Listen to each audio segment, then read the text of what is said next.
This is colonel Jayaraj, director colonel ஸ்கேலிட். இப்போ ஸ்கூலில் படிக்கிற எந்த குழந்தையா இருந்தாலும் என்ன ப்ராப்ளம் அப்படின்னு அவங்ககிட்ட கேட்டால் எனக்கு கிராமர் புரியலன்னு சொல்கிறாங்க. சமீபத்தில் ஒரு குழந்தை கூட பேசிட்டு இருக்கும்போது 8th ஸ்டாண்டர்ட் படிக்கிற பாய், எனக்கு ப்ராப்ளம் இருக்கு. என்ன ப்ராப்ளம்?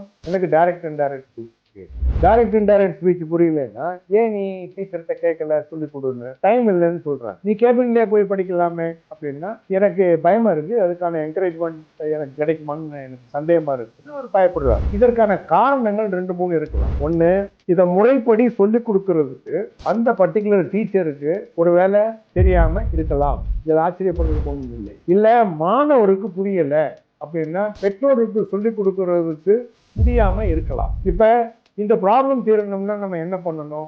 ஒன்று, இந்த விஷயத்தை கேட்குற டீச்சர்ஸ்க்கு இந்த மாதிரியான ட்ரைனிங் அரேஞ்ச் பண்ணணும். I am ready to comment. கிராமரில் என்ன டவுட் இருந்தாலும் 100% கிளாரிட்டி கிடைக்கிற மாதிரி ஷார்ட் டைமில் பண்ணி கொடுக்க முடியும். அது சரி, பெற்றோர்கள் என்ன பண்ணலாம்? நீங்கள் படித்தவர்களாக இருந்தால் நீங்களும் வந்து படிக்கலாம். அட்லீஸ்ட் உங்கள் குழந்தைகளை படிக்க வச்சுக்கலாம். தயவு செய்து குழந்தைகளை கஷ்டப்பட விடாது. டீச்சர்ஸ் ட்ரெயின் ஆகணும், ஸ்கூல்ஸ் அரேஞ்ச் பண்ணணும், இல்லை பேரண்ட்ஸ் சரி பண்ணணும், இல்லை நீங்களே கற்றுக்கிட்டு சொல்லிக் கொடுக்கணும். இதுதான் நம்ம குழந்தைகளுக்கு கொடுக்குற பெரிய கிஃப்டாக இருக்கும். அதை இந்த சம்மர்லேயே பண்ணலாமே. தேங்க்யூ.